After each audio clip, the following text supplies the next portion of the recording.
Hey, it's your old pal Lucid Stu again, and this is your Brightline West 2025 update.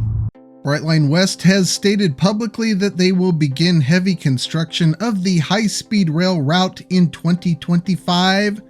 So I traveled 436 miles from Rancho Cucamonga, California to Las Vegas, Nevada, and back to give you the score. As you can see, I had my GoPro with me on the dash to capture those road shots. New to the mix, an aerial drone to give you a bird's eye view of the route. And last but not least, I reworked a bunch of renders in Unreal Engine 5 to round things out and give you an idea of what things might look like when completed. If you don't already know, Brightline West is a 218-mile high-speed rail project between Southern California and Las Vegas that is on the cusp of construction. Let's start on the southern end at Rancho Cucamonga 8th Street Station. We're about 40 miles east of downtown Los Angeles, which is just over the ridgeline in the distance. Brightline West entered into an agreement with Rancho Cucamonga and the San Bernardino County Transportation Agency to purchase 5 acres of this station site. There they will build an elevated station and a multi-level parking garage. Surrounding land is planned as mixed-use development that would be within walking distance of that station. The station already acts as a multimodal hub with bus service through SBCTA and commuter rail through Metrolink. Metrolink connects directly to LA Union Station and will be changing schedules before the 2028 Olympics to stop at this station every 30 minutes in each direction. Initially, Brightline West will run their trains from either end on an hourly schedule. Brightline West has an agreement with Metrolink to coordinate arrival and departure times as well as ticketing to allow for seamless transit connections. Metrolink takes 70 minutes to get from LA Union to Rancho Cucamonga. Otherwise, you have access to the station from Interstates 10 and 15. The 15 is the main route from Southern California to Las Vegas, and a large majority of SoCal drivers would pass the site on the way. Brightline West is betting on this to make up for service not extending all the way to Los Angeles. The route will be double-tracked at and near the station to allow north and southbound trains to pass each other. Coming out of the station, the route will be elevated on a mile-long viaduct between 8th Street and Metrolink tracks. A disclaimer on these renders: they are based on available information but will not be exact, and plans do change. The intent is to give you a good idea of what the completed system might look like. Train set representation here is not accurate. Brightline West has picked the Siemens American Pioneer 220, which is a derivative of the Siemens Velaro used in Germany. It is capable of 220 miles per hour and has a strong power-to-weight ratio that will be necessary for tackling the route's more extreme parts. However, there is a wrinkle. Alstom, Siemens' only real competitor for high-speed rail trains in the US, is suing over the selection process related to Buy America requirements. They filed for a preliminary injunction, but that has not been ruled on yet. Double tracking will continue until entering a tight curve at Interstate 15. I have it around a 540-foot radius, so speed for the first mile north will be slow. The route will run on the west side of Interstate 15 for a mile in order to pass under transmission lines before transitioning to the Interstate 15 median on a high viaduct at Foothill Boulevard. Tracks will descend to ground level south of Baseline Avenue and stay there for most of the trip. Trains and freeway traffic will be separated by 4-foot concrete barriers, similar to the ones seen here. In many places like the Interstate 15 State Route 210 interchange, the train will go around existing structure supports. If necessary, lanes will be shifted to accommodate this. In this area, the train will be able to cruise briefly at about 140 miles per hour. This is the fastest portion of the route south of the Victor Valley Station, which is 40 miles north of this location. The route then continues on toward Lido Creek, Glen Helen, and the Cajon Pass. North of Lido Creek, tighter curves will constrain speed entering the southern end of the pass at Devore.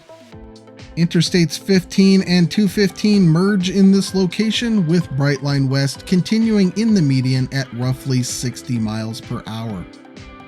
Here the route faces two challenges, grade and wind.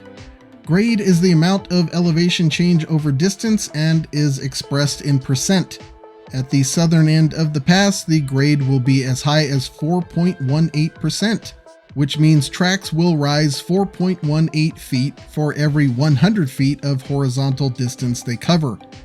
Currently, the steepest grades of any high-speed rail route are 4% found in Germany, but we're just getting started. That said, wind is no slouch either. High winds, known as Santa Ana events, can exceed 100 miles per hour in this area, and semis tipping over are not unheard of.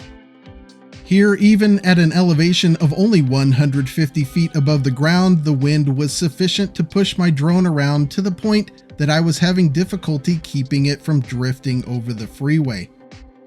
Once into the pass, the train will experience its second double-tracked section. Now that we're hitting some road footage, let me just note that I'll be speeding these up to match what I think will be Brightline West's speed at a given point. In this case, the train will be running about as fast as the freeway.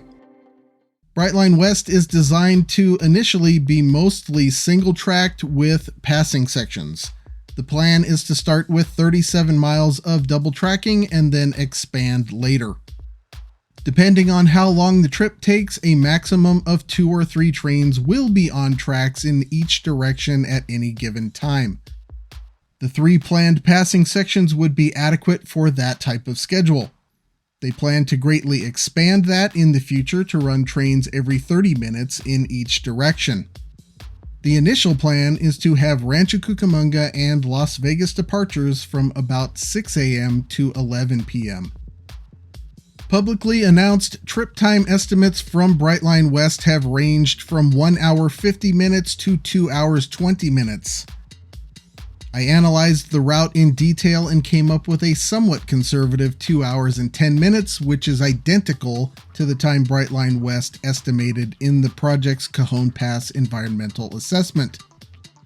Faster than 2 hours 10 minutes is possible, but they'd need to start pushing rails and rolling stock in terms of maintenance on what is already an extreme route. The middle of Cajon Pass levels out some, but curves will probably keep speed through the area around State Route 138 to 75 miles per hour or so. This section would revert back to single tracking. The Interstate 15 State Route 138 interchange will be reconfigured to accommodate the train in the median heading toward the climbing section on the north end of Cajon Pass. The north end is very steep, a 6% grade.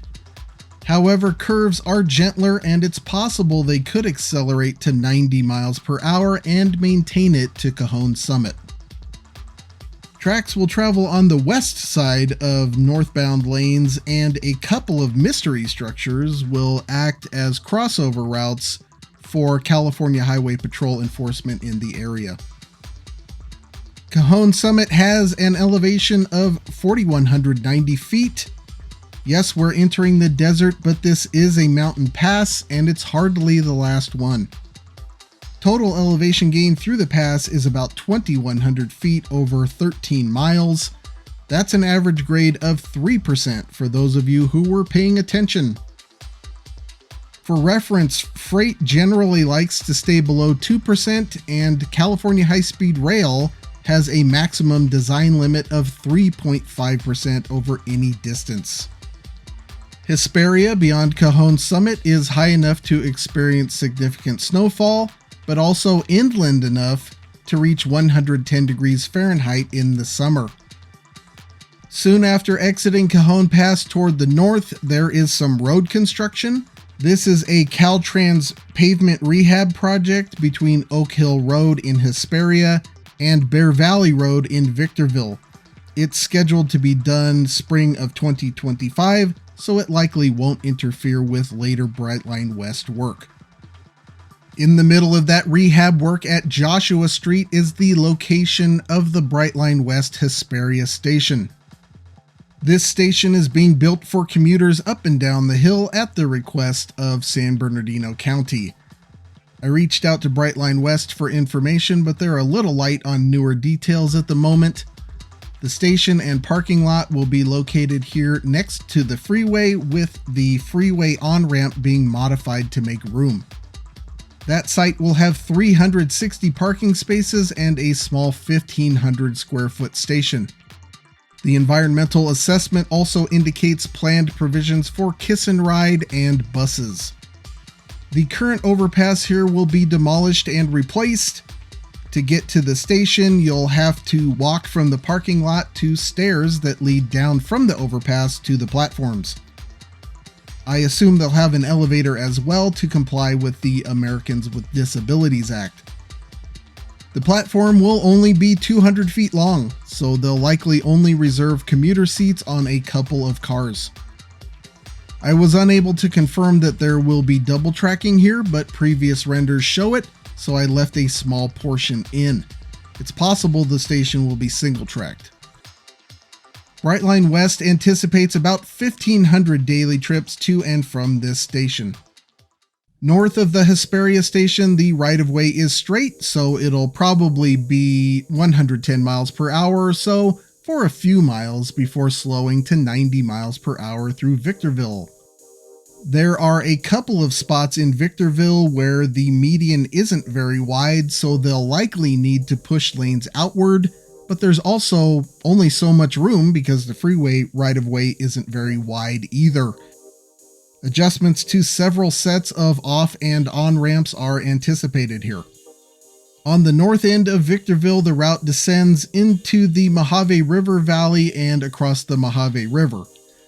This is a slower section with curve radii on either end of the bridge at just over 3,000 feet, so the train might need to slow briefly through here.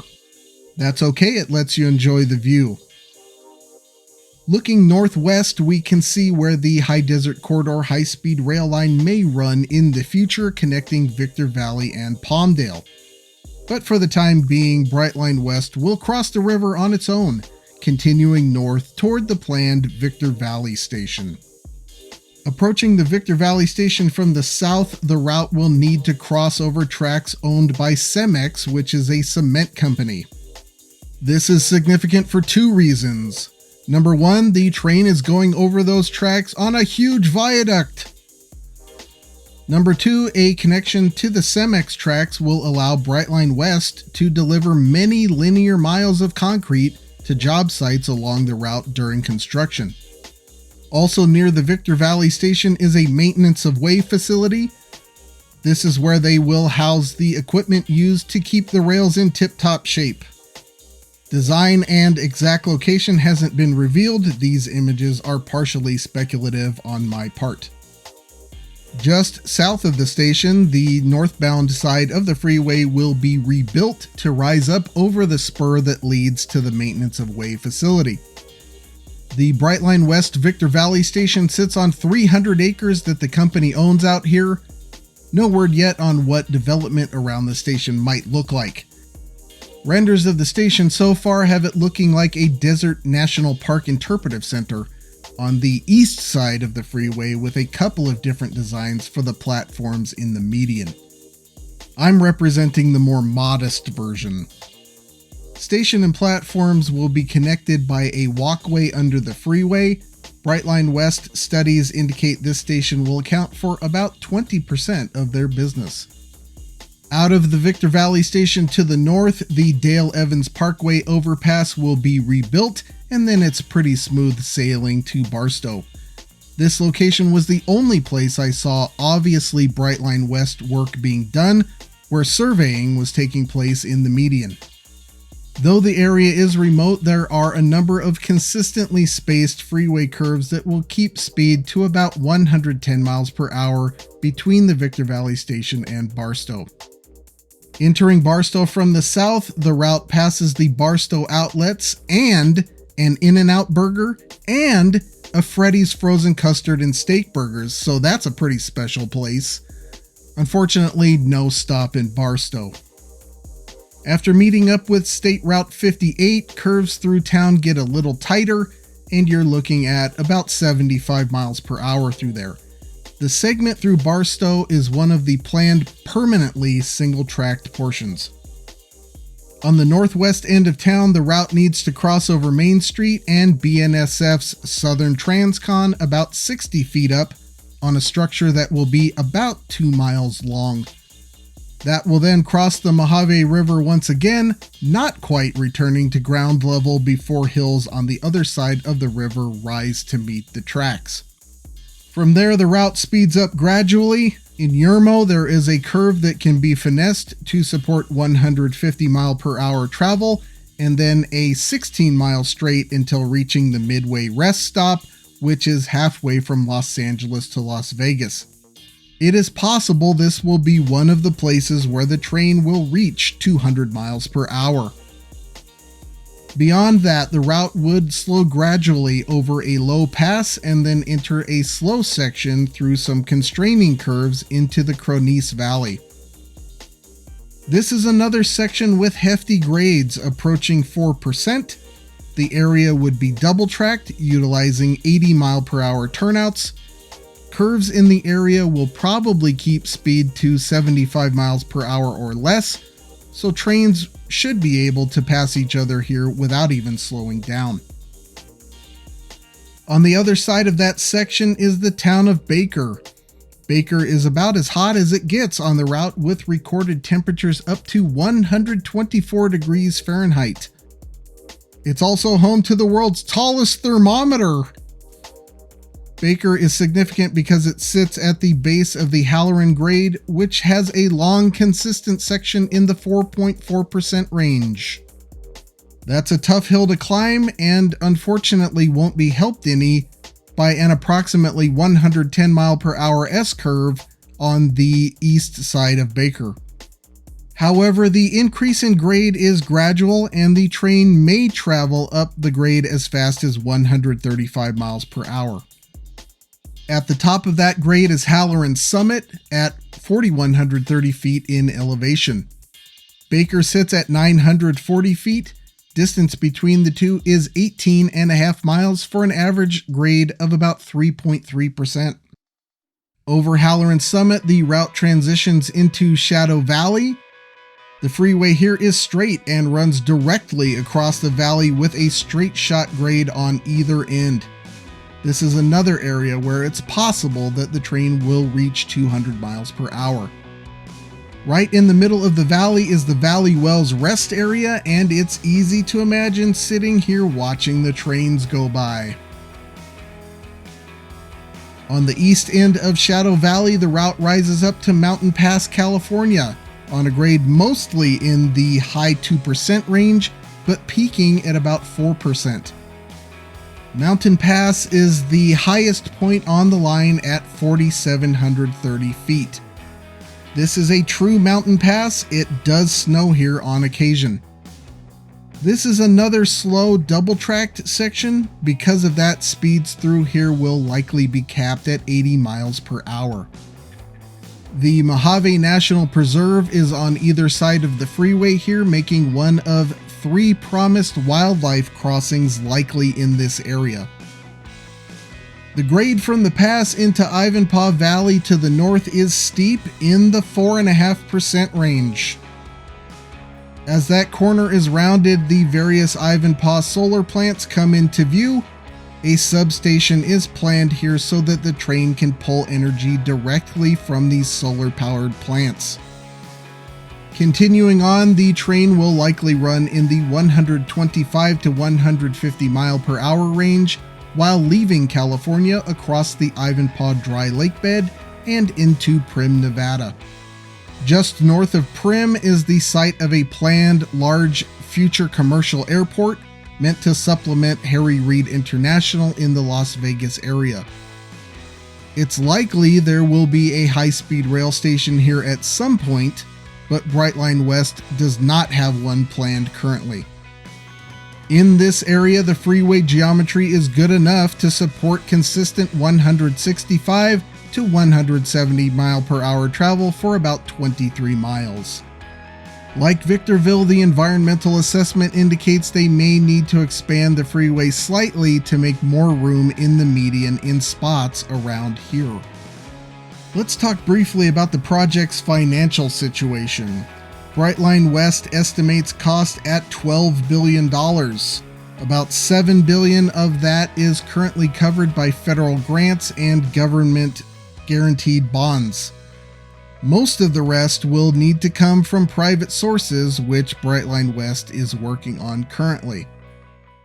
Once that financing is secured, Nevada, which received a $3.5 billion federal state partnership for intercity passenger rail grant on behalf of the project, will release that money to Brightline West. This could mean that despite design likely being more advanced for the Nevada portion, heavy construction may actually start first in California. At Sloan, Nevada, Brightline West will have their 246-acre vehicle maintenance and operations facility. This is where trains will go to sleep overnight, be washed and maintained, and all that good stuff. Similar to Victor Valley, the southbound freeway lanes will be altered to fly over a spur line that will connect the main line to the facility. There will also be a connection to Union Pacific tracks a mile away, which would facilitate deliveries to the VMF and right-of-way, including railroad ties from a manufacturer in North Las Vegas. And finally, the Las Vegas Strip comes into view, if you're in a helicopter anyway. Rounding the corner on Interstate 15 into the Las Vegas area, the route would leave the freeway median on a short viaduct and switch to the east side of the freeway for the last 6 miles at St. Rose Parkway. There is construction currently occurring in this area, but it is related to freeway widening and not specifically Brightline West. The train will travel the last several miles at slower speed, mostly in a narrow easement between the freeway and multiple far south strip properties. The route would then rise up over Blue Diamond Road on a final viaduct before ending up at the Brightline West Las Vegas area station. This station is located on Las Vegas Boulevard between Blue Diamond Road and Interstate 215, 3 miles from Mandalay Bay and the southern end of the strip proper, about the same distance to Allegiant Stadium for Raiders games, and Harry Reid International for a Nevada-California combo vacation. Transportation to and from the station will be facilitated by Brightline West, similar to Brightline in Florida. The various resorts will also have private shuttles, and there will be a bus depot for Vegas's double-decker bus, the Deuce. The Nevada State Rail Plan indicates a preference for extending the Vegas monorail from the MGM Grand to the Brightline West station as well, but we'll see how that goes. There are currently no signs of construction at the site. Best I can tell, the only thing there is the road and tarmac they built for the groundbreaking ceremony in April of 2024. Anyway, we've made it to Vegas. Brightline West states a construction time of 4 years, which would tend to indicate 2029, but they also say it's going to be running in 2028. We will see shortly if the pace of construction indicates that to be a possibility. Thanks for taking the ride with me. I hope you enjoyed all the new footage and information. Plenty more videos to come. I'm hoping to sneak in one more video before Stu's News on New Year's Day. Don't forget, super thanks are available to the end of the year. Those funds are going to a new computer to make renders and my production process that much better. Check out the button below the video. But that's all for now. Until next time, I'll see you on that big beautiful freeway.